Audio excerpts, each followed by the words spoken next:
Hello and welcome to episode 50 of the RetroSlot podcast, the Halloween episode. Yeah, in November. The Halloween / Thanksgiving episode, because we missed an episode. My fault, my bad. I'm sorry. How's your computer doing, by the way? Did you have to like wipe it? Oh boy, did I ever. I also had to replace the RAM. Well, that's fortunately not too expensive repair. No, it was a zero cost repair because I had 4 sticks of RAM kicking around here for another computer that bit the dust long ago. So I just put that in there. Nice. Yeah. And then you had a photo shoot today earlier. Yes, I had a photo shoot today. Hockey. There's I don't like hockey. It's cold. It smells bad. It's cold. You know what I like? I like springtime. I like baseball and soccer. I like fall with the football. Hockey is it is cold in there. A little bit. But before that, I had a great day. I recently got a gym membership. Nice. I saw that on Twitter. And they got a pool. So I did 30 minutes on the bike, like the bike. And then I did a little bit of weightlifting. And then I went into the pool for like half an hour. And you ever in the pool, I think it's the chlorine. I think the chlorine makes me hungry. And I realized that today that we live in a world that I could be at the gym in the pool and order a burrito from my watch while I'm in the pool. And have it ready for Apple me Watches, when I leave.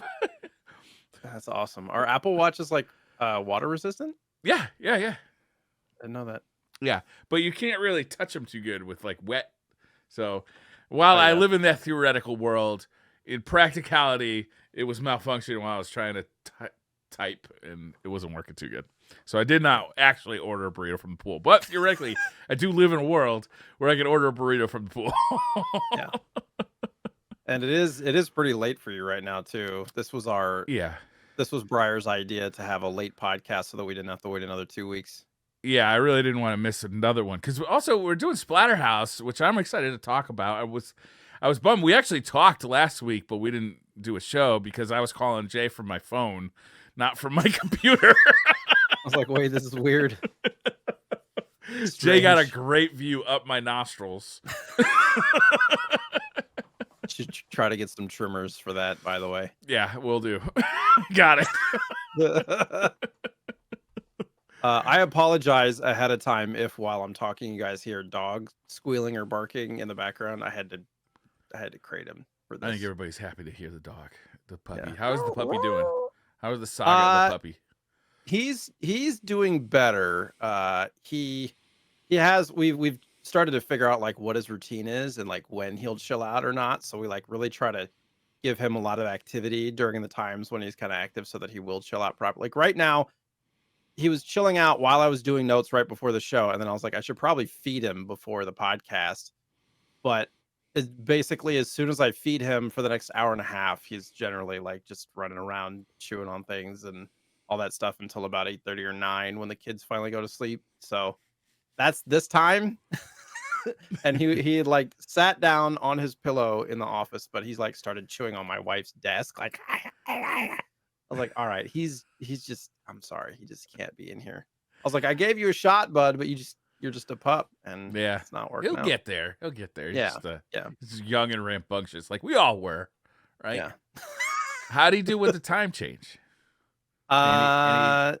He wants food a little earlier, but it's the same with like the kids waking up for school. They're waking up a little earlier, and like, buddy, it's 6:15. Go back to bed. Yeah. I don't want to have to kill you, but I will.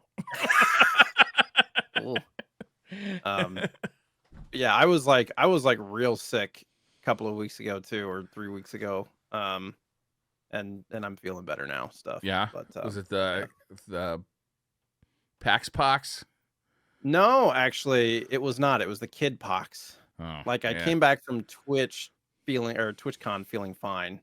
Mm-hmm. But I got back and my daughter was sick when I got back. So it was like, and then of course a few days later I got it. Yeah.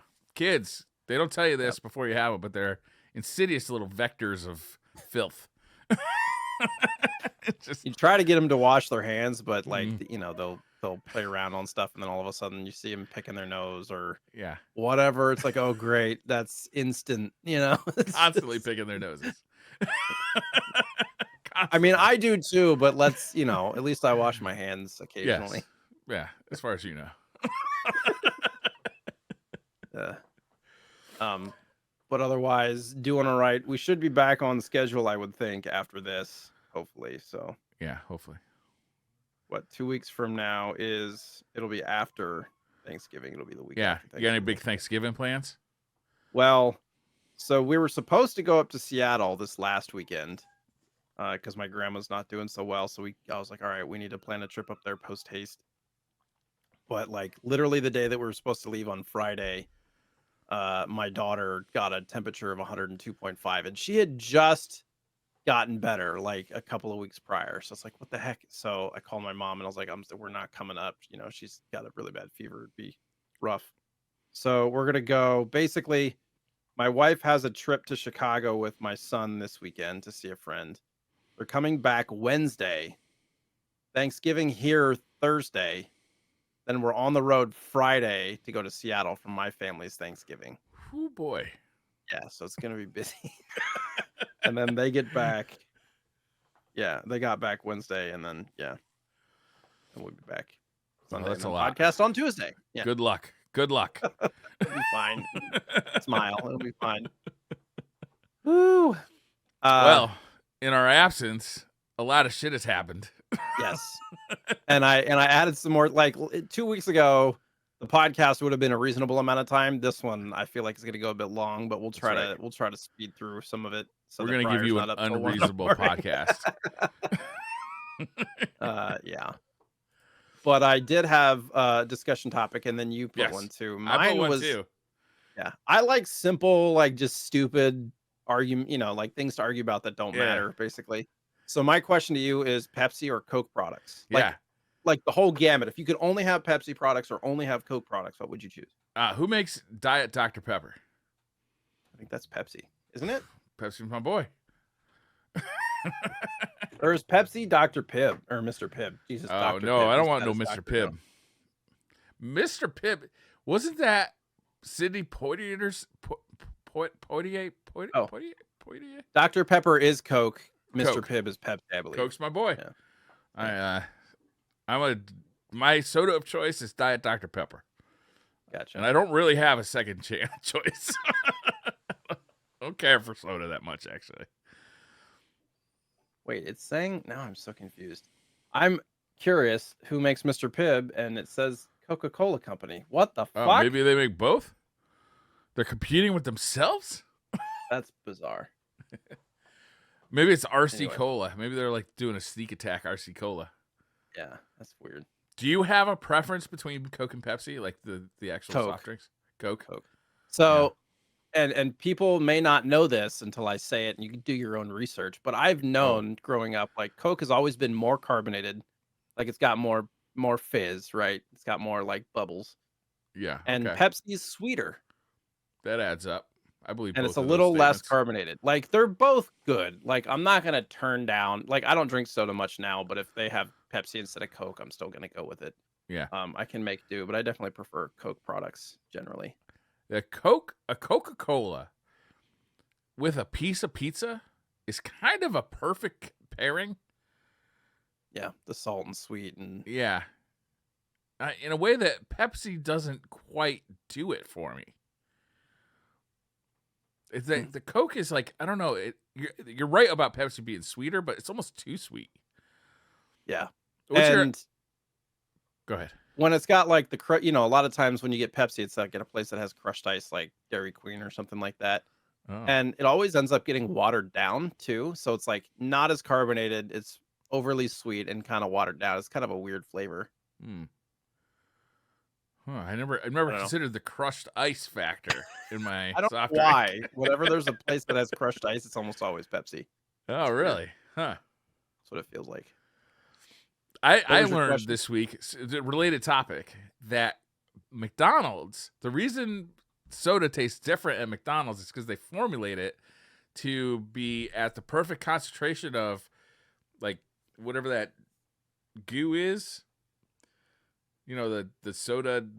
Yeah, like the goo? concentrate. Yeah, the concentrate to be the perfect concentration once the ice has melted a little bit in your drink. So it's like extra concentrated. Yeah, so they put a little extra in there to juice it up. Juice it up a little. Juicers. I thought it was interesting. I feel like that's cheating a little bit. Well, it's like getting an iced coffee. You know, you don't want to get regular drip coffee with ice because it'll be watered down. Yeah, I go with the cold brew normally. I find it's not as bitter. Yeah, it's true. I also had a discussion. What is your before we move on? What is your favorite soda? Have you ever had Izzy soda before? No. It's actually carbonated fruit juice. It's not even actually considered soda. It's 70% juice. They have a green apple and a peach soda that is delicious. It's very much like the fake apple flavor and the fake peach flavor. Yeah. They're delicious. And they're also technically better for you. I have seen these actually. This like doesn't count. This is sparkling water. It's sparkling juice. 70% juice. I'm gonna say this doesn't count. All right, then. I mean, my go-to is just plain Coke now. Plain Coke. Just plain Coke. No Diet Coke. No Coke Zero. No. Oh, I didn't mean to offend but you. I can never drink a full can anyways, so it's like a half a can of Coke. Really? But yeah, there's Do you also ever get the little pony cans, like the little ones? Nah, I just split it with my wife or whatever. We just split it. You ever had Reed's ginger beer? No, but it sounds the great. Green bottle with the red cap. Oh my god, it's so good. Yeah. It's not like ginger ale. It's ginger beer. So it is much more hearty ginger spiciness to it. Yeah. It's delicious. And then also just like if you go to one of those places with the freedom machines, getting a peach Fanta is pretty spectacular for me. Peach Fanta. Peach Fanta. Okay. You're a big peach fan. Do you like peach schnapps? I mean, I'm sure. I like the artificial apple flavor and I like the artificial peach flavor. You know, I like that artificial rings. sour apple flavor especially. Yeah. Like the sour like apple. Peach rings, apple rings, like all the candy stuff is just delicious. I also love pumpkin spice. I am a huge fan. I'm kind of basic that way too. My wife literally called me today. She's like, I got some pumpkin spice coffee creamer. I was like, perfect. Did you know that they made almond milk eggnog? No, I would try that. Non-dairy eggnog. So for those, because like eggnog is just very heavy most of the time. And this it has that flavor and you can add some like cinnamon or cumin or whatever. Or booze. It's not as good with booze because it's not as like thick, but it does have that. It gives you that eggnog flavor without the like heavy dairy. Eggnog is something I can't finish the cup. Yeah, it's like a sip, and I'm like, okay, that was my eggnog fix for the year. Get some 151 in there. Yeah. I might give it a more than college try if that's 151 in there. Yeah. Power through. I don't know what it is about eggnog, but it takes away like the burn of the 151. Yeah. All right, so my discussion topic, I did choose one this week.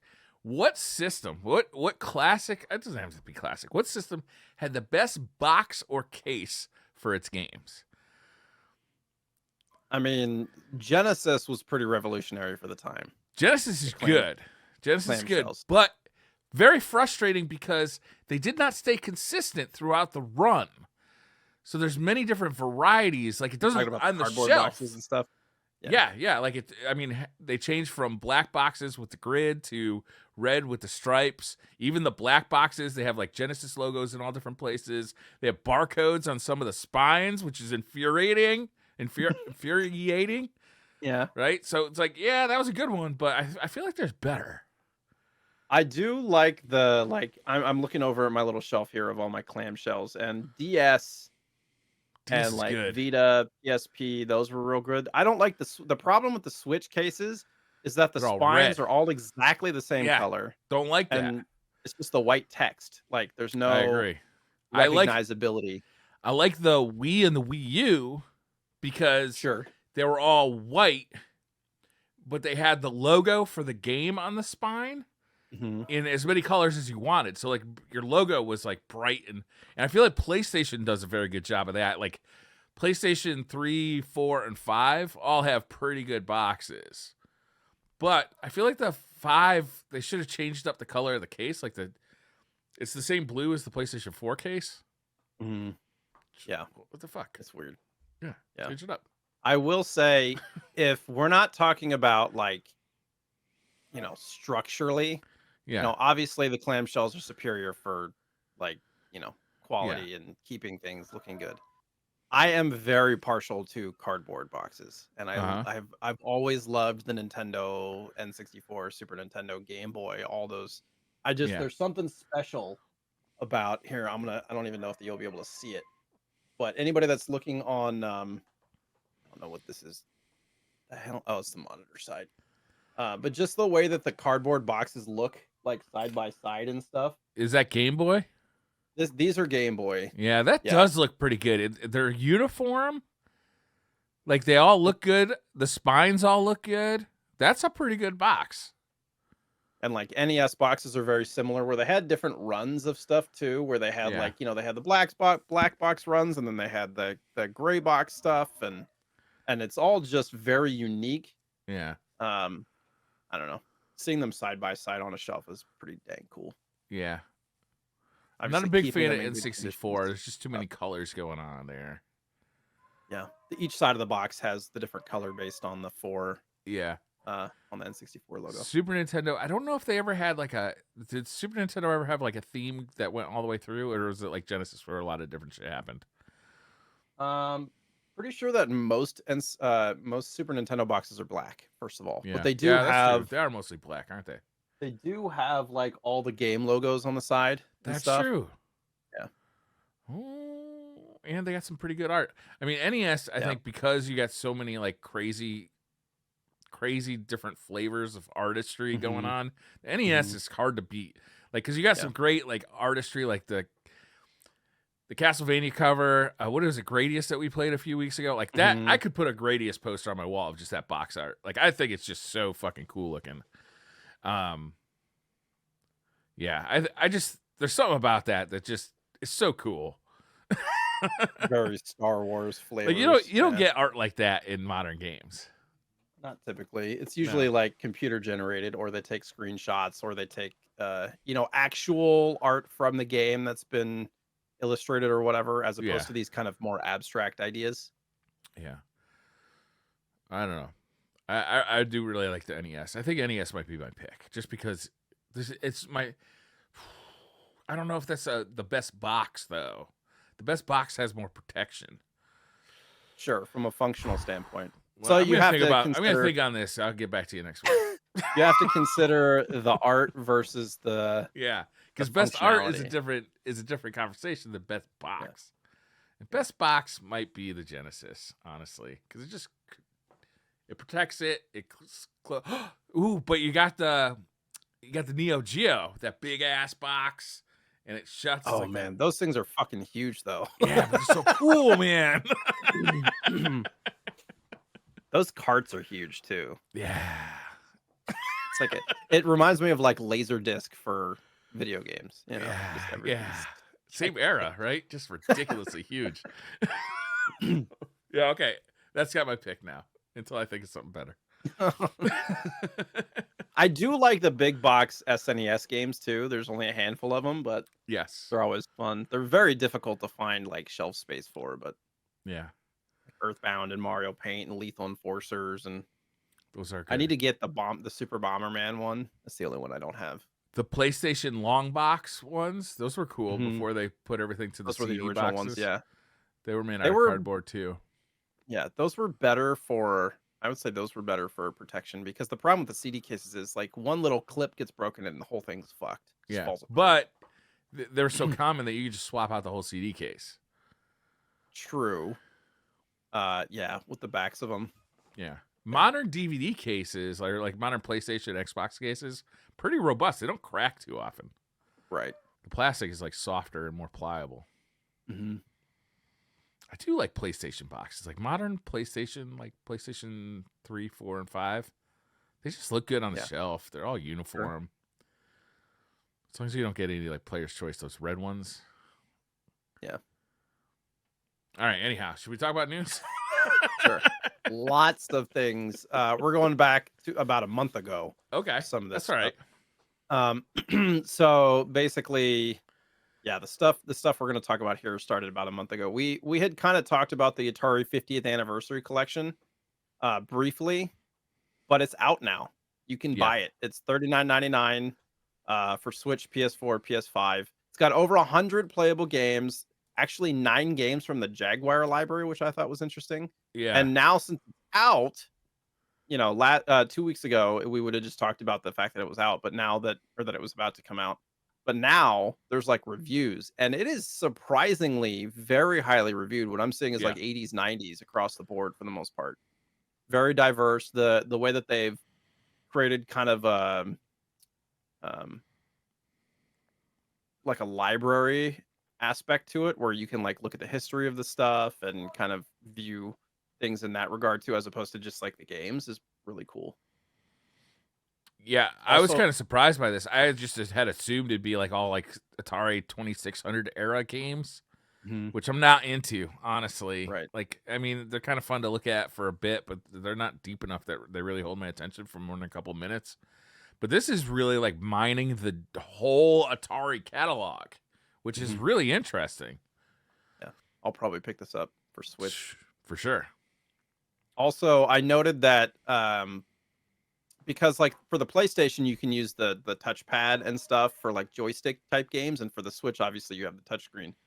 For the Xbox, they don't have anything like that. So Digital Eclipse actually created a printable 3D paddle Yeah, that really? attaches to your Xbox controller that you can just download from Thingiverse or whatever that web's Thingiverse Oh, for look at for those that. that have 3D printers, and you can just print out this joystick thing that attaches to your Xbox controller, so that you can and it like twists and it like when you're twisting it, it's turning the joystick so it feels like an That Atari is so paddle. clever. Yeah, I thought it was super cool. That's Yeah. why I added it. Are they gonna make one for the Switch as well? Because I want this for the Switch. I don't want it for Xbox. Well, if you play it on the actual Switch, I mean, you have the touch screen, so I think you can just touch it. Yeah, But that's true. But it's not a paddle. It's not a knob. yeah, yeah. Do you have a 3D printer? No, I want No. one. I've always like, but I'm always like, what the hell am I gonna print though? Yeah.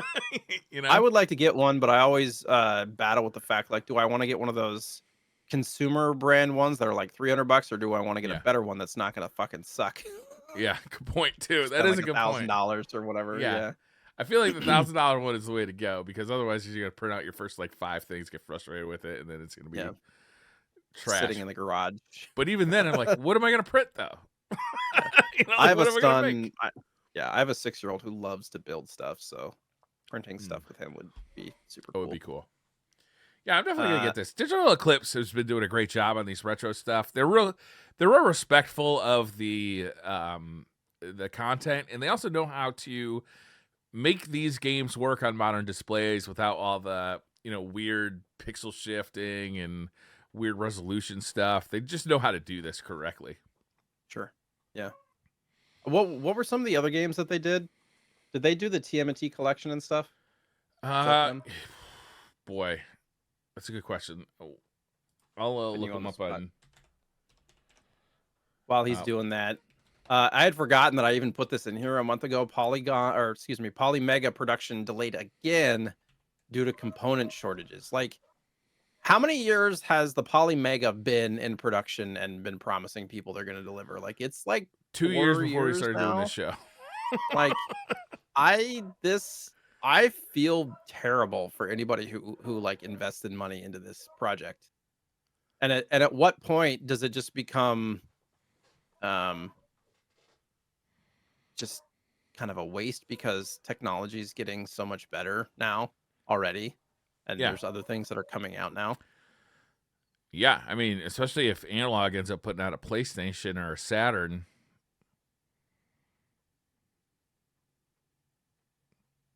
I mean, what It's wild. this thing to me, it's it's software emulation. The only upside is you get to put a real disc in the machine, but it's still software emulation. So it's not that different really than just burning a ROM on your computer and playing a emulation on your computer. Playing on like a Retron. Yeah. I mean, it's cool because it's the shape of a console and it's got these little modules you can turn it into different stuff, but it's wicked pricey. Yeah. And The one thing they can't get it out. Yeah, the one thing I will say that they had going for them was the don't they have like the Super Scope or the like NES GunCon Yes. stuff Yes. support? Like that is huge. Like that is cool. revolutionary for LCDs and stuff. But other than that, like it's just I don't know. It's weird. Yeah. They haven't even released the light gun either yet. So yeah, they're having some trouble waiting. for sure. Yeah, I think it's gonna be a collector's item someday. I bet. Sure. Some things that Digital Eclipse has done. You're right. The Teenage Mutant Ninja Turtles Cowabunga collection, the Disney Games Classic Collection, Blizzard Arcade Collection, Samurai Shodown Neo Geo Collection, SNK 40th Anniversary Collection, Street Fighter 30th Anniversary. I mean, they're just doing these collections, but they do a good job. Stuff. I have several of these, and I like them quite a bit. You remember when we talked about the SNES manual catalog getting put up on the internet? Yes. Now the PlayStation 2 game manuals are available, and there's like 1,800 games. Wow, that is in the huge library project. Yeah, this guy named Kirkland, he like bought all of them. Right? I don't remember how many tens of thousands of dollars he said that he spent. For over $40,000 to amass this impressive collection of roughly 1,900 manuals. Wow! And he's uploaded them all in high res, and it's part of archive.org, much like the SNES one as well. He was the one that did the Super Nintendo collection. Oh, really? Same dude? I wonder if he's just gonna keep going with this. I wonder if he's got a Patreon. Maybe we can donate. Yeah, it's really cool. I mean, I would throw him a few bucks for sure. Says if you want to browse the archive, I don't think it says anything about like contributing financially. Oh, well, if anybody knows where we can find Kirkland online, if he's on Twitter or something, let us know. This stuff is really becoming valuable because a lot of people, especially now where emulation is such a big deal, and like I think with the PlayStation 2, especially PlayStation 2, I think the PlayStation 3 is going to be like this, is that people are going to primarily interact with these games in the future via emulation. And, you're going to want the manual, we've run into this a bunch of times, right? Where we've been playing a game for this show and be like, I would have never known if I didn't look at the manual that like, if you hit this button and this button, it did this really important thing that's like game changing. There's no like tutorial to tell you to do that. You just got to know. You just have to read the manual, Right. Yeah, I'm glad that these are getting kind of immortalized. Yeah. Important work, I think. Plus all the art that's in there. Yeah. That's cool.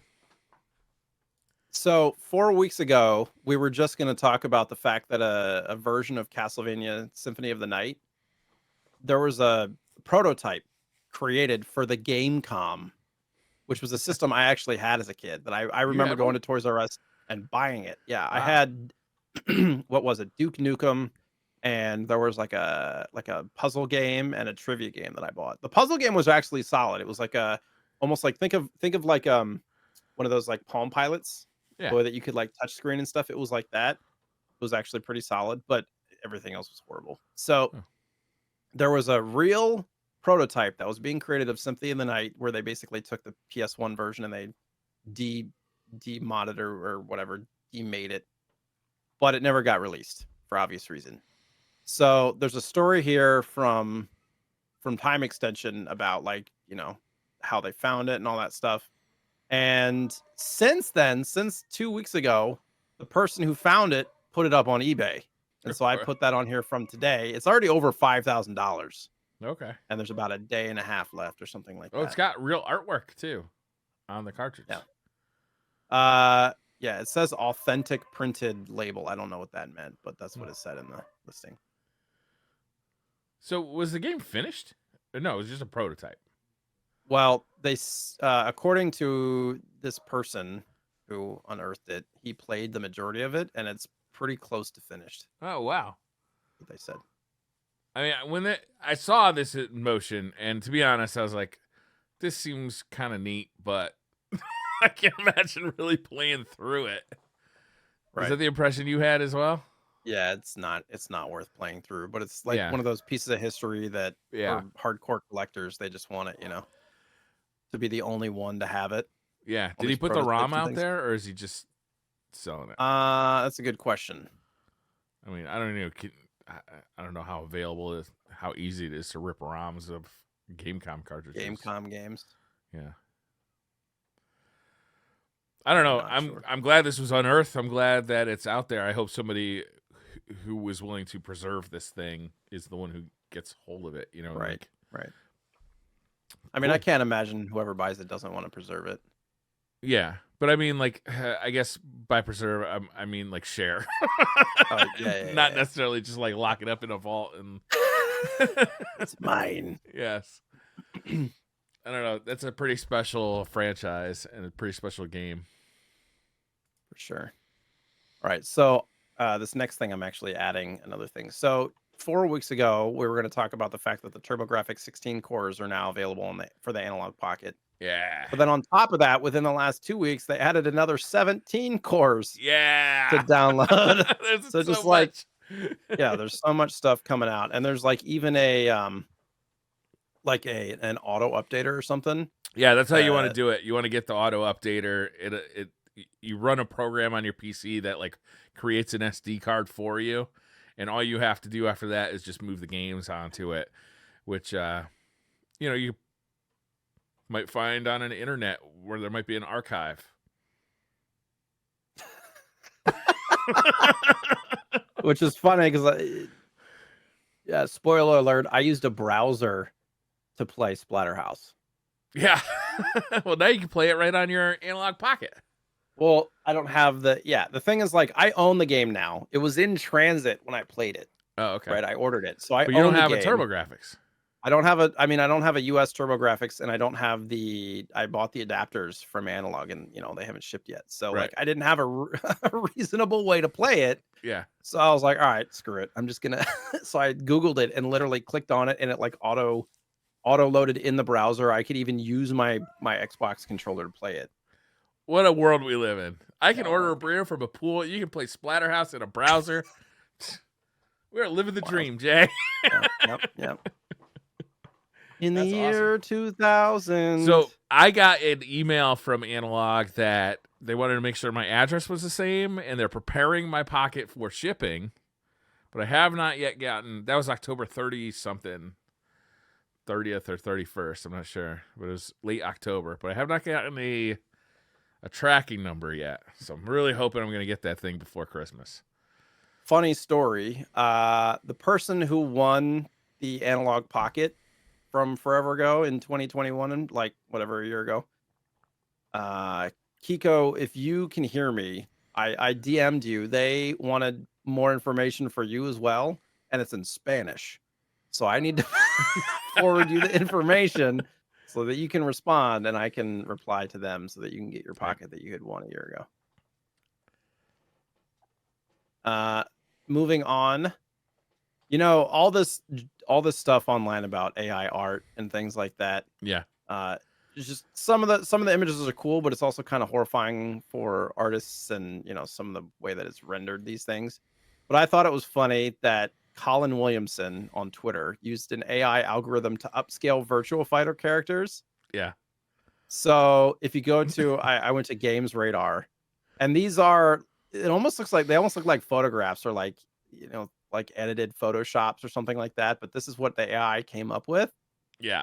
For the different like original, you think about like PS1 graphics, very polygon friendly, and they're trying to make them like HD, and some of them are pretty wild. Yeah, they look really weird.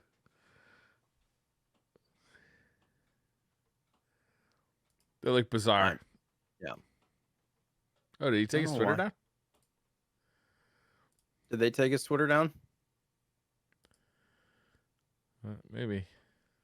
The full thread is. Oh, it doesn't exist. Oh no. Oh, sad about it. Oh no.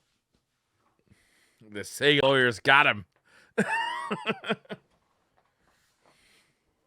Wild. Okay, I hadn't looked up. 2 weeks ago it was there. It's not now. Cut. All right. So moving on to the next one, I kind of mentioned that Analogue had put the pocket adapters on the store. Yeah, that costs a lot. And I bought them, which I mean, So did I. they were like what, $90 or $100. Yeah. But the problem is, it's $30 for shipping, Right. like minimum. So for me, it was $30. If you live overseas, you're spending 80. You're probably spending double. And people on the internet were not happy about it. It was in addition to the fact that they had changed it. Like initially, you're going to be able to order the adapters individually. Like you could get one of them for like $30, and they changed it so they bundled all three of them together, right? And now, so like one of them was like what, Neo Geo Pocket Color, which I'm never going to play, right? I've never even seen a cartridge. I wouldn't know where to find one. I'd order it off of eBay, I suppose, but I don't even know. Not interested is what I mean to say. Yeah. But I had to buy it because they bundled them all together. So that was like, okay, well, that's another $30 over the $60 I was going to pay for the two I did want, plus another $30 for shipping. I was like, you guys, man, you make great stuff, but you really kind of nickel and dime us out here. Like, a little bit. It's kind of rough. On the bright side, you can probably sell that individual one on eBay for, probably $40 or something. Yeah. Recoup some of it. But yeah, I am looking forward. I'm looking forward to getting the pocket. I'm looking forward to getting the adapters. Like I honestly think I'm going to be playing a lot of these retro games on that thing. I'm really looking forward to it. Now that you can play so many different consoles on it, like the usefulness is just sky high on that thing. Yeah, for sure. So you got this next one. I did see this in the news, but yeah, this was super weird. Is apparently back in the late 90s, Sega was working on a game called, well, the name wasn't called Sacred Pools when they were developing it, but it is now called Sacred Pools, and it was an erotic thriller. But don't get too into the erotic stuff, because really what that means is like scantily clad ladies, no nudity or any like sex or anything. But it was like a point and click adventure with like FMV, which was very in vogue in the late 90s, right? It was like kind of, thankfully died pretty quickly. But they found it, and you can play it. You can now burn a disc, play it in your Sega Saturn, your PlayStation, or PC, and take a look at it. I was watching some gameplay of it, and it looked bad. I wouldn't recommend it, but just for fun. Those FMV games, not my thing. I never really liked them too much, but I don't know. It's just kind of like they went full on budget for this one. They're really trying to knock it out of the park, and I think what happened was, like, the writing on the wall for this kind of game doesn't sell was written, and they read it, and they're like, well, we're halfway through producing this thing. They pretty much had finished it, but it was kind of buggy. Yeah. Kind of a cool relic. It's weird that they bring it back now. Yeah. Well, I think it got somebody who worked on it, like, kind of said, oh, I still have a copy of this. I should release this. Yeah. For the history books. Yeah. Reminds me, like, somebody was talking about, do you remember one of the original, I think it might have been the original CGI show Reboot? Do you remember that thing? Yeah. Yeah. I haven't seen an episode of that. I bet it looks real bad. Oh yeah, it's horrible. But I remember at the time it was revolutionary. Like it was like, oh my god, these are computer graphics. It's so wild. Yeah, that show.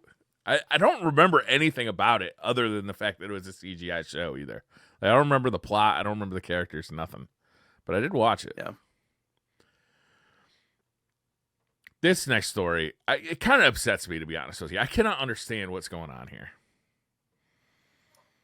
Why Sega asked fans which console they'd like to see remade? No, the Analogue is putting up the Super NT and Mega SG for pre-orders for the final run. This is going to be the last time they make these things.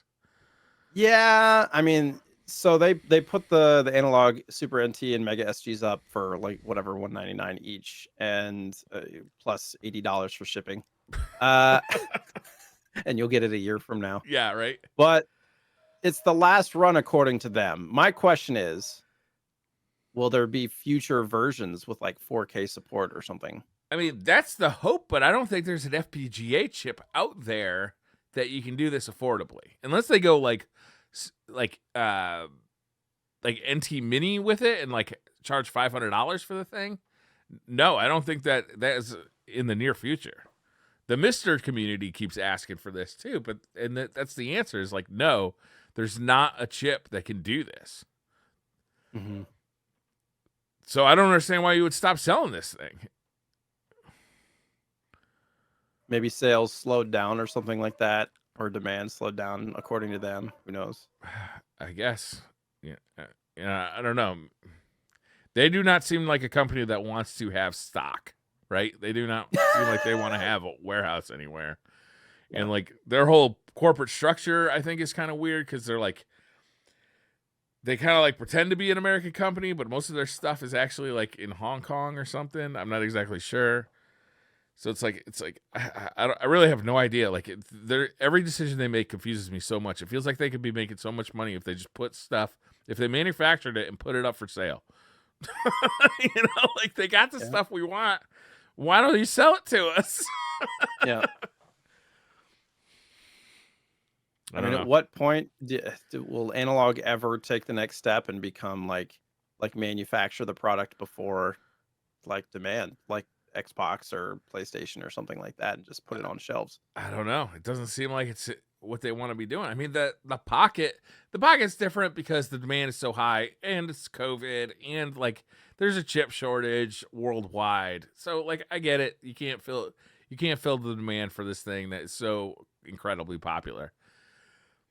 But why not just have like a bunch of NTs and SGs up so that people can just order them when they want them? Like I'm half considering ordering one of these just because, like, what if one of mine breaks? Because I already have one of each, but I'm like, right. What if they break? Like I really like these. These are great. Yeah, I'm in the same boat.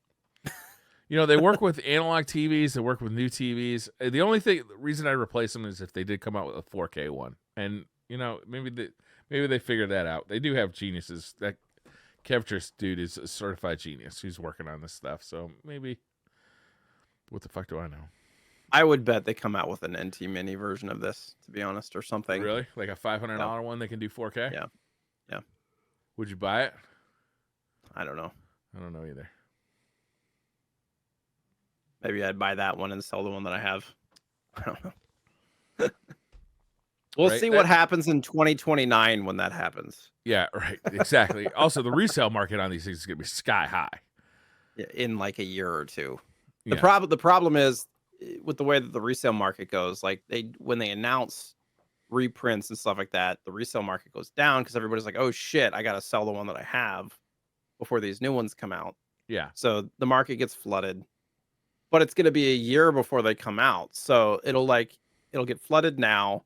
Then it'll kind of go up a little bit right before they come out, and then like a month or two before they come out, it'll drop again because everybody's like, well, I'm about to get mine, and then it'll flood the market again because all the resellers bought them to resell. But then 2-3 years from now, when you literally can't get one, is when they'll go back up. So in my opinion,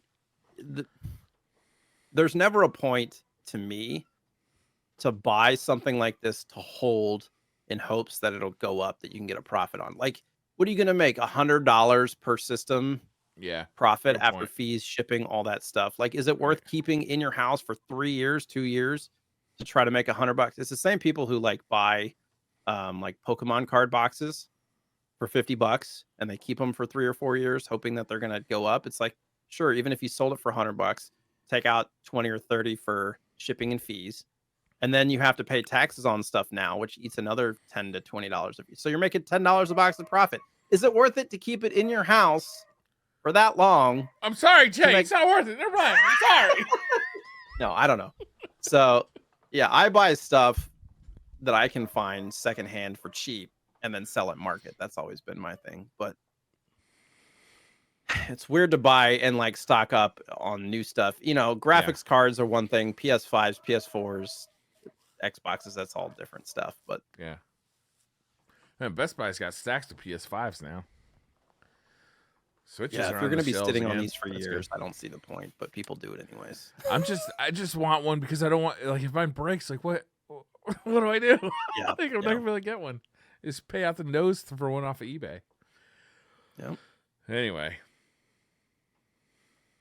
So I thought you were talking about this because I had yeah, missed the line item because there's so much news. so many. Uh, Sega asks what fans would like to see as their next mini console. What's your choice here? If I want a non-micro Game Gear Yeah, okay, that's good. That's a good pick. or a Dreamcast. Okay, that's another good pick. I mean, I guess, or Saturn, and then we got pretty much all of them. Master System. I mean, what the fuck, Sega? Just make them all. Just go after it. I think Dreamcast or Saturn, I would be extremely happy to see. I did buy the mini Mega Drive 2 because they had stuff on there that, like, there's no other real good way to play. It's actually a really compelling system.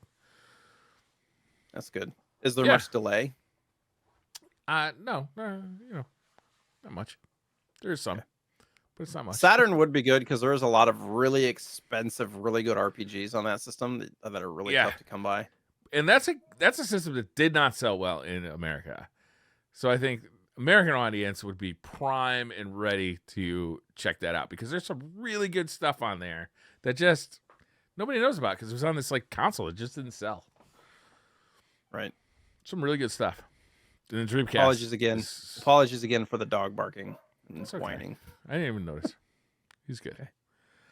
And the Dreamcast is, just so beloved. Yeah. Got to play some Crazy Taxi. Yeah. Some Power Stone. Mm-hmm. Or there was another fighting game series on that Marvel too. vs. Capcom was on there. Yeah. Ready to Rumble. Some of the Street Fighters never came out on other systems too, I believe. Yeah, you're right. Yeah, there's that Dreamcast, man. That was a good thing. I found 3 new ROM hacks that are either going to be available now or soon. So there's a Star Fox EX ROM hack that's available now that adds I think it adds like multiplayer. And you can play with 2, 3, 4, 5 people. You can control all of them by yourself. You can use the SNES mouse, Super Scope, multi-tap. There's a new map with different levels. It's got you can customize your stuff. There's new characters. There's like Luigi's in the game now or something. I don't know. Like it's wild. That's wild. Cool. You can play this now. It's a ROM hack. So I don't know how Nintendo feels about this stuff. Like my brain goes, Nintendo's going to shut it down, but I don't think they have historically. No, I don't think so either. I don't know. Looks pretty cool. Yeah. The next one is Super Mario Brothers 3 is going to be released this month by Infidelity. The person who did Star Fox was named Kondo Wantu. Super Mario 3 is Infidelity, says it's going to be released this month. And there's like a little video here and it shows like the early 90s or late 80s advertisement for Mario 3. Where they're like cheering Mario, Mario, Mario, and they show like the wizard footage and stuff, but it's like clipping the ROM hack and it shows Mario like wall jumping up and like all sorts of cool like maneuverability things like super high jump, stomping, and all sorts of cool stuff. So it'd be fun to play through Mario Bros. 3 with some of this new movement stuff, I would feel like. Yeah. I don't think there's a ton of new things that are going to be part of this, but it's not out yet, so who knows? Do you play a lot of ROM hacks? No. I don't either. I don't either, but like they just look cool. I would like to, but I feel like there's so many games that I want to play to like delve into ROM hacks is almost like overwhelming. Yeah, you'd have to play the originals first for sure, at least like all the way through, I feel like. But I wonder if you can play these ROM hacks on the Analog Pocket. Probably. Usually they're designed to just play like on the original system if you got like a cartridge, right? Like a ROM cartridge, like a EverDrive or something. Mm-hmm. And I thought this one was relevant. Streets of Rage 2, called New Era, and I don't know exactly who did it, but it was like a group of people, and it's adding a whole bunch of stuff. There's the classic mode, which is basically a recreation of the original. There's a widescreen enhanced version. Wow, that looks nice. There's local and online multiplayer up to 4 players. Oh, neat. There's like built-in speedrun time splits, game replays, Dude, and they got other the guy stuff. from Comic Zone in here. It looked, I don't know, because we covered that recently. I thought it was super cool. It's too bad this wasn't available a couple of months ago. Yeah.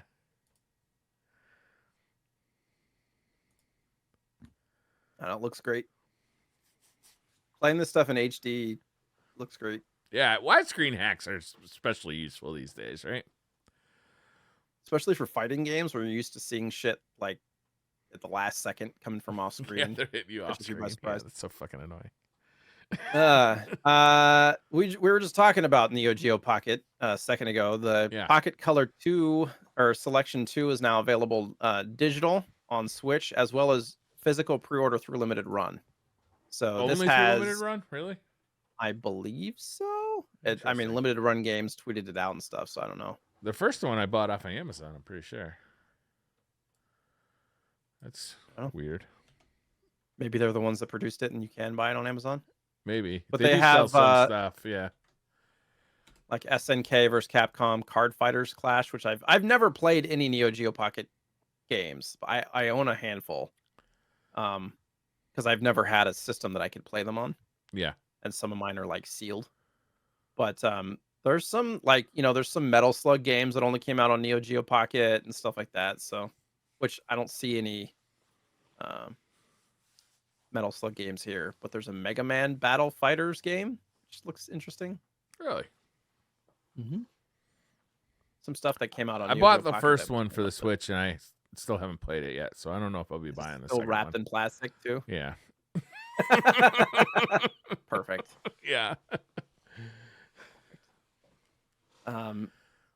Bitmap Books. We've talked about them in the past. They released a FPS book Yeah. that covers a lot of like the early 90s to 2000s FPS games. Yeah. And I wouldn't have put this on here if it was just like pictures, but it looks like there's like summaries and maybe some interviews and things like that on this that looked pretty cool. And it's $40 US. It's a thick hardback. Some of the games featured, like, I mean, it goes back pretty far. I got a couple of their books, and I really like them. Yeah. They do a nice job. Game list is pretty long. I might order this. Trying to see if it says the description. 180 games. Yeah, 92 to 2002. Yeah, they got interviews in about here with people who made the games. They got a lot of Doom, stuff. Quake, Half-Life, Deus Ex, GoldenEye, Halo. This was such an exciting time for video games, right? Like the initial kind of wave of first-person shooters and like kind of the Doom clones. Right. Oh man, it was so exciting because it was like, we'd never seen anything like it. Everything was fresh and new and cool. Looks I'm like gonna there is order this. This looks It's a awesome. collector's edition as well. That's Yeah. looks like about $20 more. That there's only 2,000 units produced, Oh really? which looks like it's got some extras and things in there, which is cool. I Huh. need to get more retro books. I only have like 5 or so, 4 or 5. I'm kind of getting into the retro books because it gives me a little bit of feeling of collecting the game without like the exorbitant pricing. You know? Yeah. That is a thing. Yeah, I think we're gonna order this. Bitmap. I have a couple of Bitmap books, and I have been extremely impressed by all of them. Nice. Yeah, Anything specifically that you would recommend? I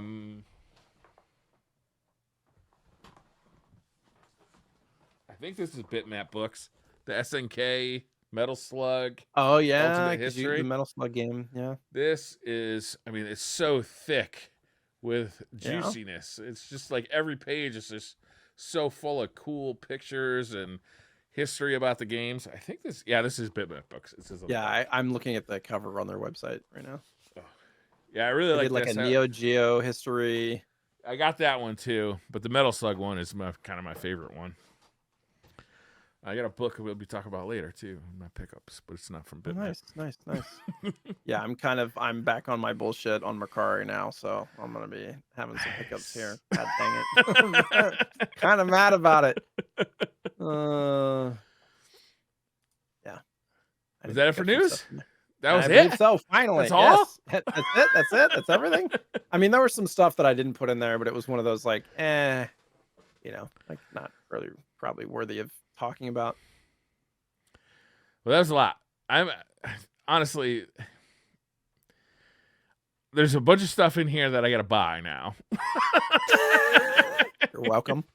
Yeah. And I got to make a decision if I'm going to buy another Super NT and Mega SG. I'm not going to, right? The ones I have work fine. I'm not going to. I decided not to, but yeah, at least for now. I don't like that last run thing, you know?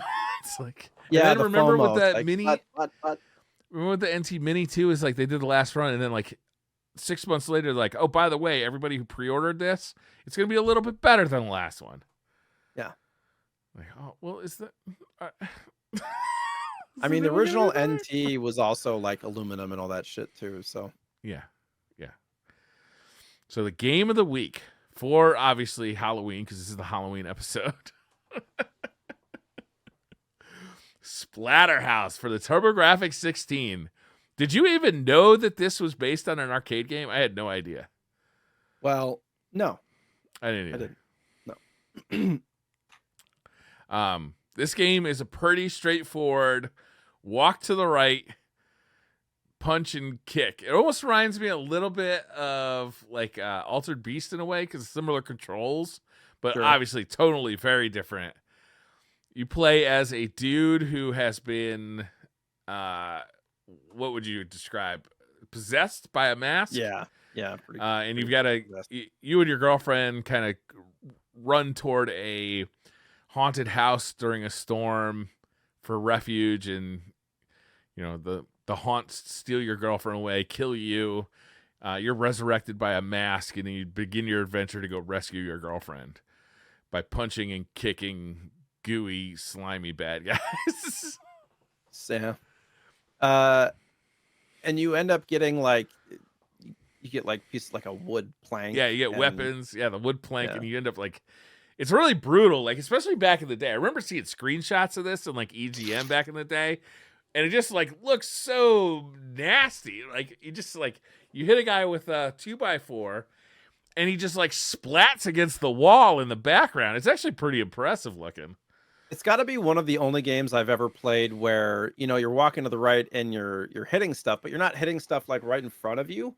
You're like swinging like a baseball bat, and so you're hitting the enemies into the wall, and then they splat and kind of, like the liquid kind of goes down. I've never experienced that. I don't know if I've ever experienced that in a game where you're like hitting stuff to the side, as opposed to hitting things right in front of you. It was an interesting, like very minor detail, but it made it feel unique in that way. It makes it feel a little more like connected too. Like your hits are like connecting and like this kinetic energy to that baseball bat that makes the guys fly back and hit the wall and cool. It's cool. Yeah, very responsive controls too. It does what you good. want it to do. It's not clunky in that way, but it is very simple. Like there's not very many controls. It's forward. What is there even a jump? I can't remember. Yeah, there's a jump button because there's a jump kick that you use. Yeah, and to pick up weapons, you hit the like hit button like you would in a fighting game or something like that.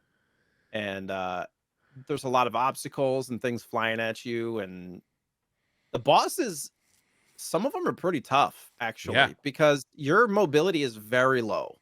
Like you can't move very fast, and these bosses are like flying around the screen, and there's no like block button or anything like that, so you got to try to time your trudge forward to hit them and move back slowly. That some of the bosses are pretty interesting too. Like that, is it the first or second boss where it's basically like a haunted room and like stuff is like kind of flying around, like knives start flying around, and you gotta punch the knives, and then a picture comes, and then when you think it's all over, the chandelier falls down. And I'm like, fuck, I wasn't expecting that. And then you start back at the beginning of the level. You're like, gotta remember that for next time. Right. It's definitely a game that you learn. I think I think a full playthrough takes like 20 minutes, and like I think if you put a solid hour toward beating this game, chances are you're gonna make your way through it. Like it's not super difficult, it's not super complex, but it's so gory for like the time it came from, and it's surprising to me that it didn't get like kind of any of the, because this came out before Mortal Kombat and before Night Trap and all that before.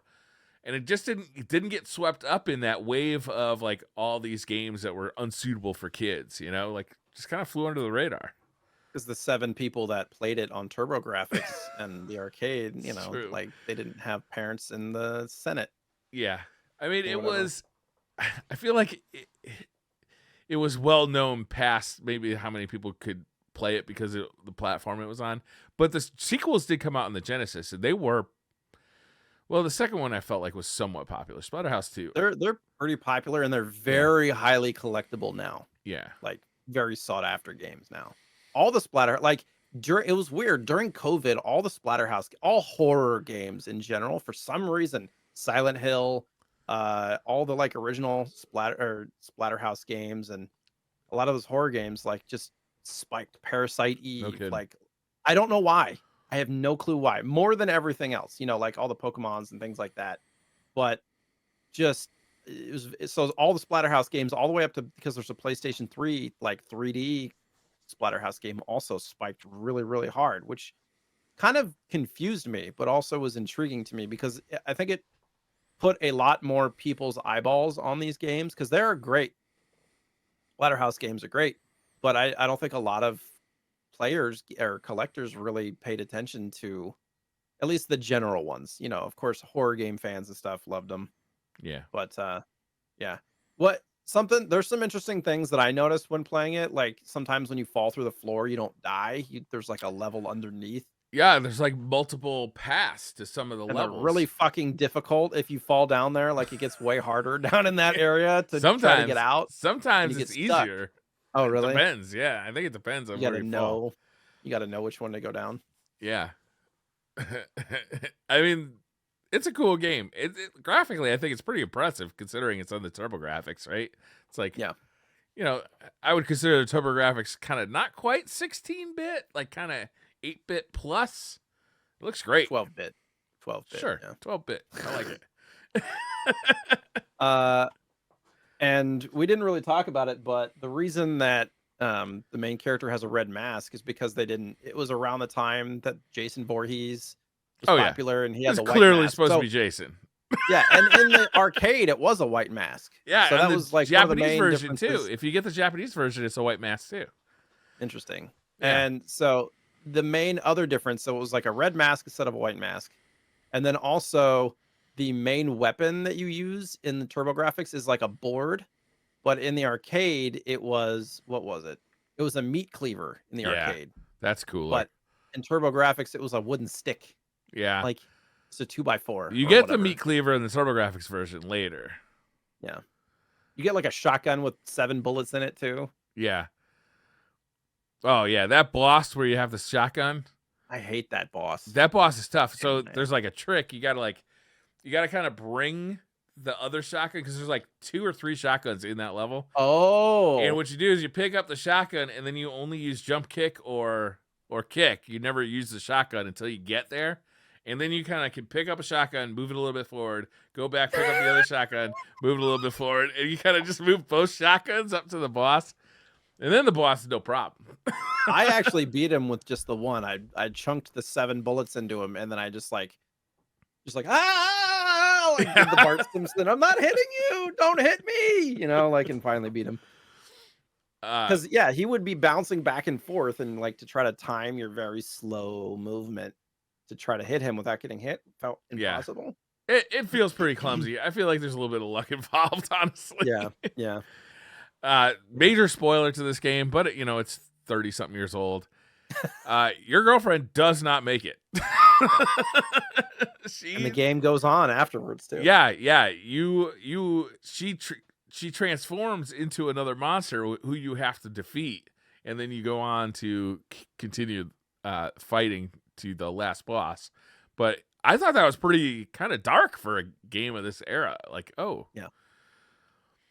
Dang. Yeah. She ain't gonna And make I it. don't know I don't know how it's connected to the other games, but there was kind of an 8-bit version of this game that's kind of like a demake almost, where it's like you're a kid version or whatever, and I think you can get Oh that game on yes. Steam and Yeah. stuff, and I think the girlfriend's like in that game or something, like, so it's weird. In It's Splatterhouse not 2, I friendly. think for the Sega Genesis, I'm pretty sure that's like the setup for it is like, oh, she's still alive. You got to go back and rescue her now. Yeah, yeah. And the mask comes back, and like that's the thing. And then that one's got like multiple paths, and you got to make it in a certain amount of time. Hmm. Cool game though. It's fun. It's Yeah. like this is popcorn gaming, right? It's like if you got an hour to kill, you probably make it all the way through this game without too much difficulty. Is there infinite continues? I think there might be. I believe so, but it's like if you continue, you start at the beginning of the level. Yeah, but the levels aren't that long. So there's a parental advisory on this, and I don't know if it's on it's the front of the box, but I don't have the box. I just have the case. Oh, okay. But Actually, it I think says that. Go ahead. no, I was just gonna say it says the horrifying theme of this game may be inappropriate for young children and cowards. And cowards. Are you a coward? There's not a whole lot in the actual manual. From what I understand, the Japanese version is actually the one to get. It's cheaper because it's more common. Also, it's all in English, so there's no language barrier. And they cut a bunch of stuff from the American version. They changed the color of the mask so it doesn't look like Jason anymore. Still looks like Jason. It's just a red mask. And they also cut out all the religious symbology, symbols. Yeah. There was like an altar that they just like removed, so it like doesn't make any sense. Like Rick just stops, and then like there's supposed to be an altar there, and there's supposed to be like crosses and stuff. It's gone, but you know it doesn't really make a difference to the gameplay. It's still a fun game, no matter which version you get. But the Japanese version is just a little bit cooler because it's got all the stuff in it. I wonder if there was any connection to Splatterhouse with Nintendo during the design, because it went on the TurboGrafx 16 in part because Namco broken their broken relationship with Nintendo at the time. Because Namco had done a bunch of stuff for Nintendo before this game came out, and so a lot of people are like, why is this Namco game on TurboGrafx? That doesn't make any sense. And then they went over to Sega afterwards, so it's really interesting as part of the story. Obviously Nintendo has a history of being very stern in their contract terms, like percentage of royalties and like what percentage Nintendo gets and all that stuff. So, and Namco didn't like that. Also, I could not imagine this game being on a Nintendo platform at the time. Well, I mean, we had like Castlevania and stuff. Yeah, but that wasn't nearly as bloody as this. Yeah. This is like gratuitous. Yeah, it's true. This is what makes it so cool. But a lot of it is like monsters and it's like green slime and it's not, I don't know. A lot of stuff does like disintegrate and then it just kind of like falls down the wall. Yeah. Yeah, this is a cool game. I would highly recommend picking this one up. I've been kind of watching eBay to see if I can get a cheap version of it, but it goes for what, around $100? Yeah, I picked it up. If you look at the auction versions, the auctions don't go as high.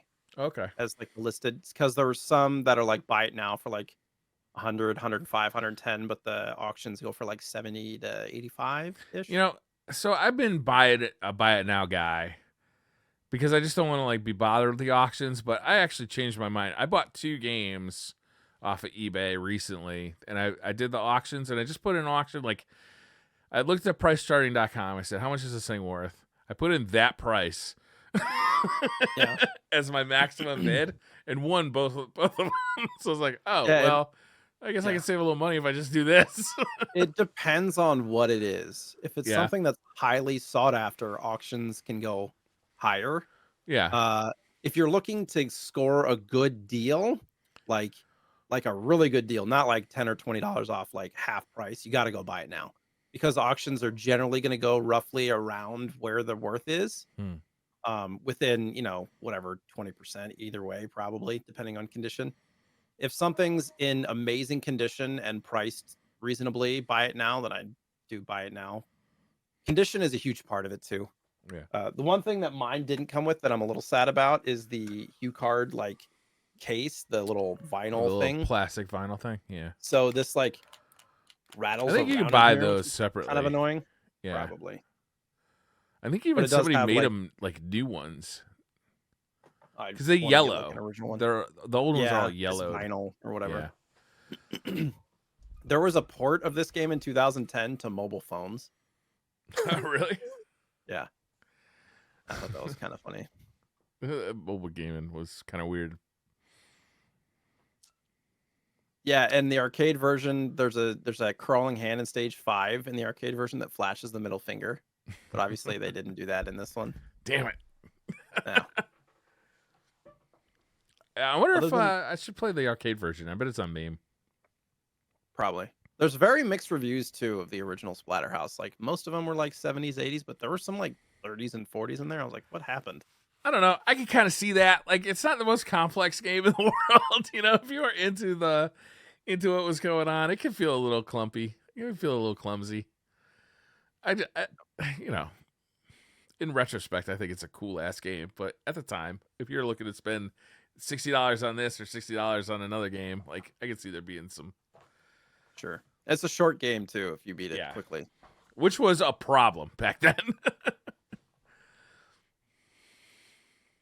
There was also they rebooted this series, I think on the PlayStation 3. And they made like this like 3D, you know, like Yeah. Splatterhouse. But the cool thing is if you find that disc, which there's not many of them floating around, the original games are all on that disc too. So you can play all the original games too. It's kind of neat. Yep. I mean, that game complete on PS3 is going for like, I think $50 to $80 or something like that. Like it's not, that was like, because not it crazy. spiked pretty hard for COVID. Did it? Is that prices are starting to come back down though, right? Ish. Yeah, a little bit, maybe 10, 20%. Yeah. But a lot of that stuff is still pretty high. Okay. Well, I'll be down here waiting. Yeah, we'll see if it goes all the way down. So you Anything had else some about pickups? this game? Not that I Is can it? think of. All right, you want to go first? You want me to go first? I probably have less than you, right? I have 6 things. Oh, okay. I got 4 things. I'll go first. Like rock, paper, scissors. No. Yeah. So I think me and you both have a subscription to the Video Game History Foundation's like magazine club. This is the coolest thing I've gotten so far by a long shot. It's the only thing that I've felt worth showing, but it's the official Nintendo Power Strategy Guide for Ninja I've been Gaiden wanting 2. something like that from them. I was like, oh shit. Now I got to play some Ninja Gaiden 2. So look out. That's probably going to be a pick coming up. that's awesome. Yeah, isn't that neat? And it's in really good condition. Like, Nice. it's nearly I'm pretty pristine. jealous. I'm Yeah, jealous it's pretty of that. neat. I was excited to see that. I'm excited almost every time I open that. You know? I got a computer game magazine this last month, and Okay. I wasn't really No good. stoked about it. It's okay. I mean, it's a 90s computer game magazine, so it's like Doom and Duke Nukem and shit, but This game is less retro than... I don't even think the PS3 is retro. This is just an old PlayStation game at this point. But I've been looking for a reasonably priced copy of King of Fighters 13 for a while. What's notable about this game is King of Fighters 12 almost put SNK out of business again because it was so costly to produce. It took... They say this is a 2D hand-drawn fighting game. All the art is hand-drawn. They say it took 18 months per character for each, like for an artist to finish all the drawings for a character. It took an artist 18 months.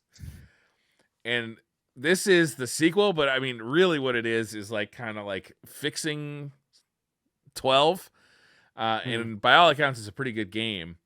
And I haven't played it much yet, but I did put it on my HD CRT. I have the Samsung 1080i CRT, and this game looks so fucking good on that because it's hand-drawn graphics, but in high resolution. Oh man, it looks fucking awesome. So I've been kind of messing around with that a little bit. how much was that? This game goes for anywhere from like, it depends on where you find it. I got it for $40 off of eBay, and it was like I said, I just put in a bid for $40 and I won it. I think it was Yeah, $40 it's pretty bucks. solid. Does it? Yeah, it looks like it goes for like there's a range like 50 to 70. Yeah. This game is a kind of blast from the past. This is a game I had when I was a kid, and I sold it at some point. It's Powerball for the Sega Genesis from Namco. That case is weird. I don't think I've Isn't ever that- seen that. It's like purple with balls on it. Yeah. It's not like the standard Genesis case, but this is a fun game. It's like a cyber football game, like a slash between soccer and football, and Okay. like you can like make your guys do like drills into the other guy and like flying lariats and like kind of wrestling moves, and it's kind of brutal. It's not the most famous game. It's not the best of these types of games like Mutant League Football and Speedball and that kind of stuff. But it's the game I had when I was a kid, and we played it a bunch. Me and my friends played it a bunch. So I don't know. I just wanted to pick it up again, and I've been playing it, and it's actually kind of fun. I've been enjoying it quite a bit. That does look very cool. Did you get that at the local shop or? No, I got that off of eBay as well. Okay. The reason I could not think of the name of it though for the longest time. Oh. So that's why I hadn't been picking it up. Like my goal is to actually get all the games I had when I was a kid. Like I'd like to restore my collection, like as if I'd never sold any of my games. But I couldn't remember the name of that game. But I got this guy. Oh, nice. The Sega Mega Drive and Genesis Encyclopedia, written by Chris Scullion. Yeah. He's this done a lot is of a good pretty. stuff. What's that? He's done a lot of good. Yeah. So the last episode we did is you had mentioned he did an N64 book. And when I was looking at his books, I saw that he had this. And what's cool about this is basically it's what you see here. It's like every game gets either like a quarter page or a half page devoted to it. And it's just like a quick write-up with a very small picture. I think that's my biggest complaint about the book is the pictures are just so small that you can't really make a whole lot of detail out. Mhm. I'd rather like if each game got like a half page at least, and they gave like the box art plus a picture of the game or a couple pictures of the game. Book. What's that? It'd be a big ass book. That's what I want though. I want a big ass book, but it's got all of the Genesis games. It's got all of the Sega CD games and all of the 32X games. And I basically had to go game by game through this book, looking at the screenshots to find Powerball. Really? That's hilarious. Yeah. That's And I great. finally found it. I'm like, oh, there it is. It's called Powerball. I couldn't think of the name of it. But I learned a bunch about some games that I hadn't checked out yet. And, I'm not going to own every Sega Genesis game or every Sega CD game. But I do have this where I can go through it and like look at every Sega CD game. Like I said, awesome. it's not as in depth as like the bitmap books are, but it's pretty cool. It's got all of them. Every single game released for the 16-bit console. Sweet. I heard that Scullion does some he's got like a good writing style. There's some humor in there and whatnot. Yes, I would agree with that, but I'd rather skip the humor. He writes so briefly on so many of these games that like this little paragraph, like if half of it is a joke, then you only have the half the paragraph left to tell me everything I'm ever gonna learn about real monsters. Yeah. Like so it's give and take a little bit. Like I like the book, but I would prefer to get a little bit more. If I had to pay twice as much for twice as thick a book, I'd be okay with that. Interesting. That's it. That's what I got. That's what you got? Okay. Yeah. So obviously I got Splatterhouse within the last Yes. month. That was one of my pickups. I tried to get it at the local game store, but they had the Hue card only, and I was like, Gotta and get a box. they had it priced at like more than this. Yeah, it's just the Hue card Yeah. for more than this, more than what I paid. I was like, eh. That art is so good. Can you show the art again? Yeah. I really like everybody the was art. watching on YouTube. Yeah. That's neat. It's hard to tell if he's got a red mask or a white mask. Oh no, it's red on here for sure. Yeah. I guess. Yeah. It's cool. I like the logo, especially the Splatterhouse Yep, logo. with the green and red. Yeah. It's very 90s. Yes. It's like it could be Goosebumps, it could be Splatterbumps. I don't know. Yeah. Slimy. So I also got. I'll do this one. We were just talking about a TMNT game, but I got Shredder's Revenge for the Switch, Yeah. the physical copy. I'm a physical copy guy. Same. Obviously, I've played this on the Game Pass for Xbox. That's basically where I've been playing this. So you're just So gonna leave that one sealed? yeah, I mean, probably. It's just I have a thing with Turtles and TMNT. So, and I didn't even realize that this was a limited run game. I bought this on Amazon.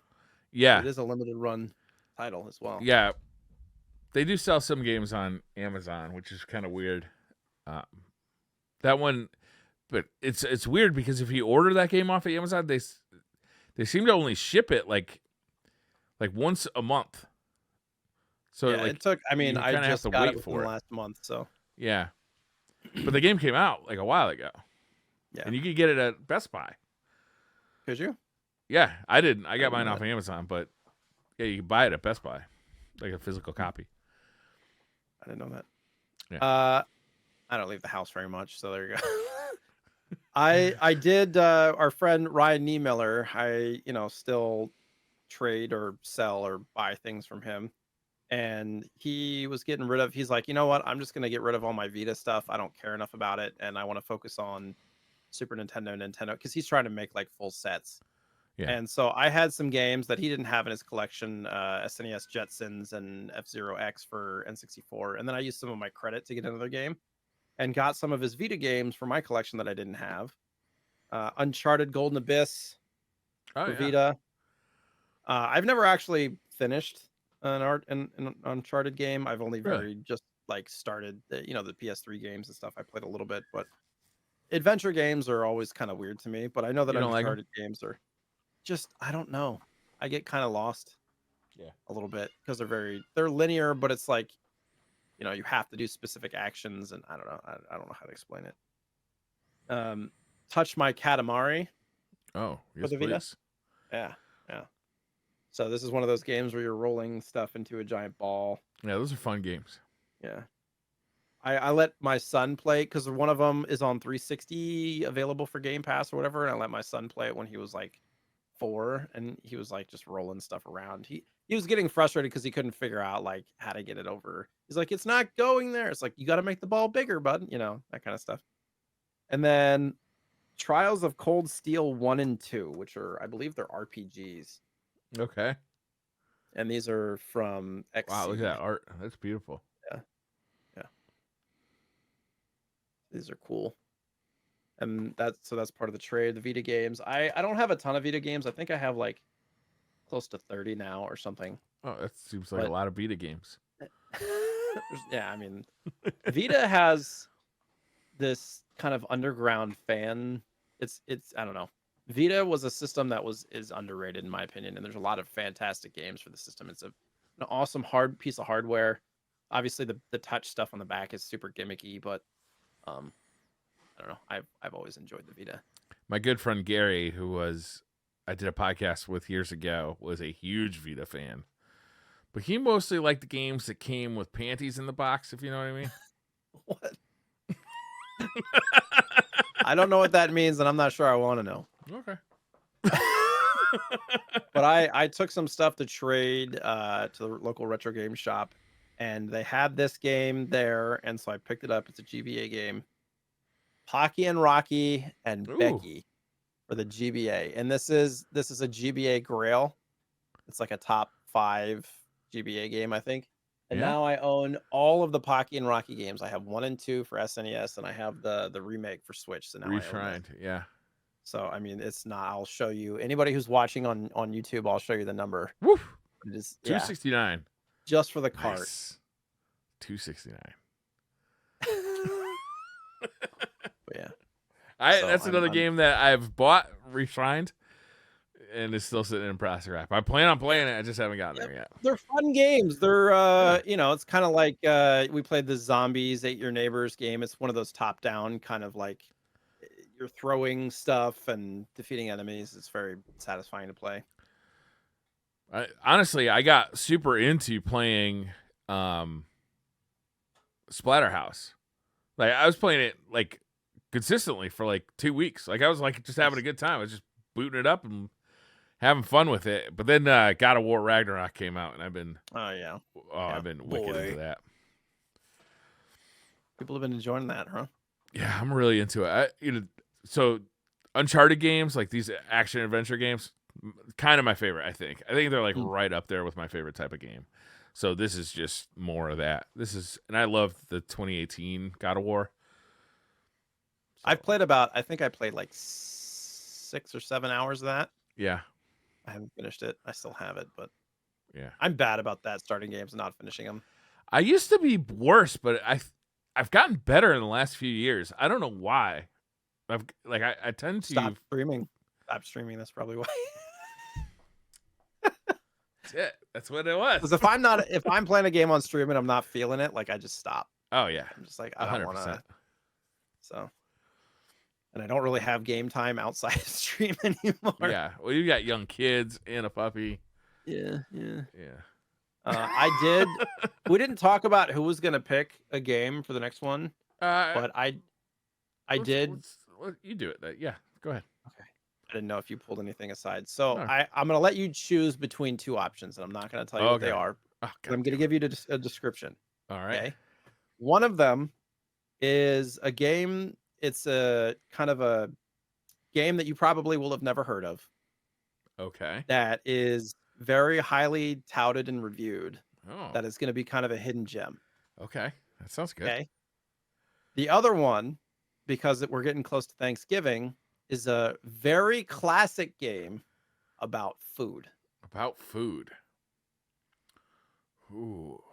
Well, Thanksgiving is coming up. It's burger time.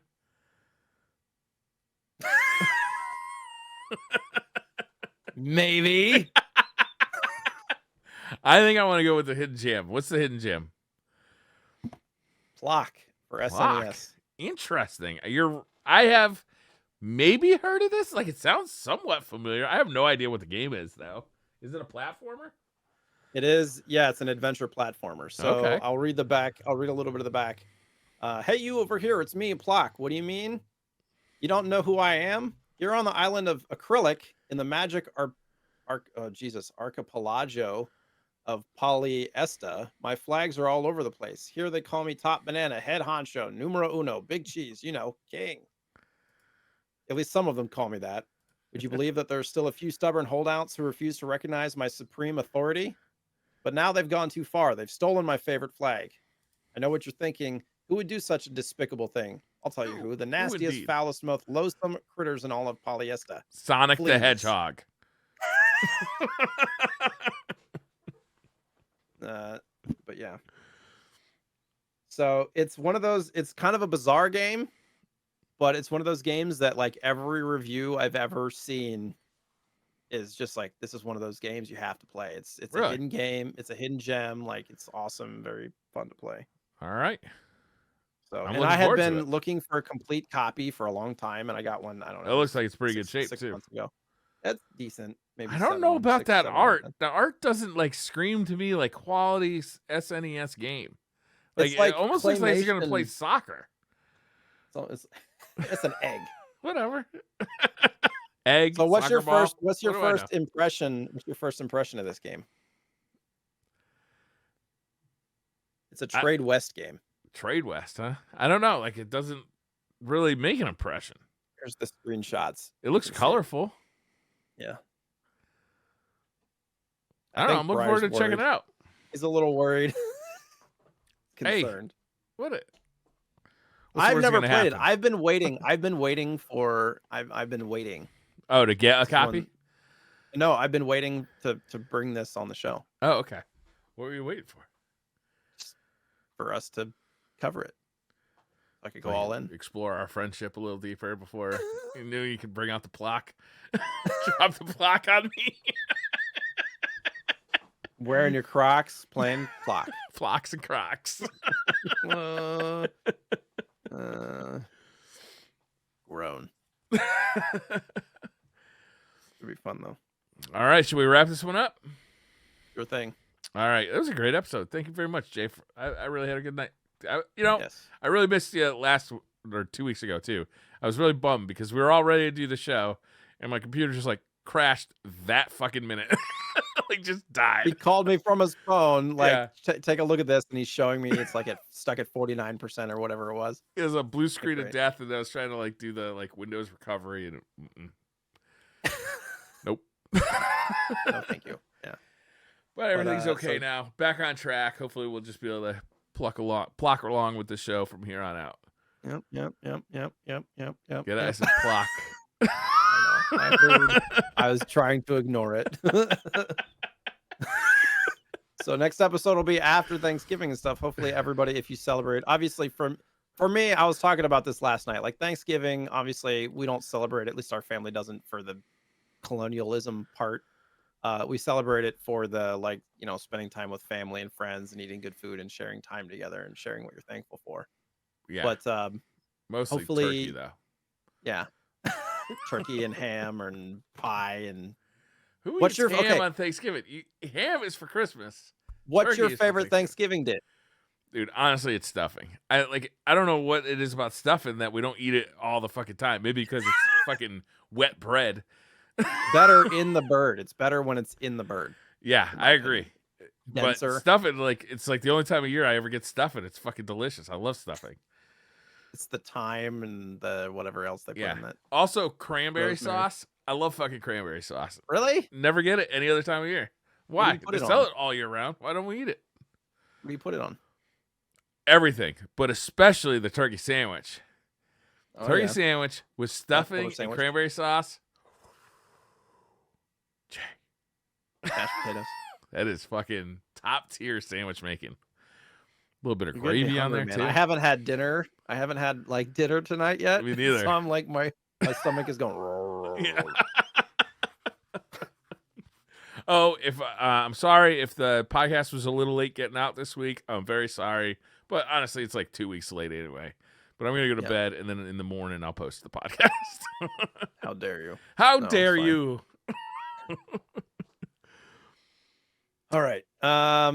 As usual, you can find me on Twitch, Twitter at JSniperton. I stream 5 nights a week and stuff. If you're up late and want to come hang out. Otherwise, Briar, where are you going to be? I'll be at the pool ordering burritos.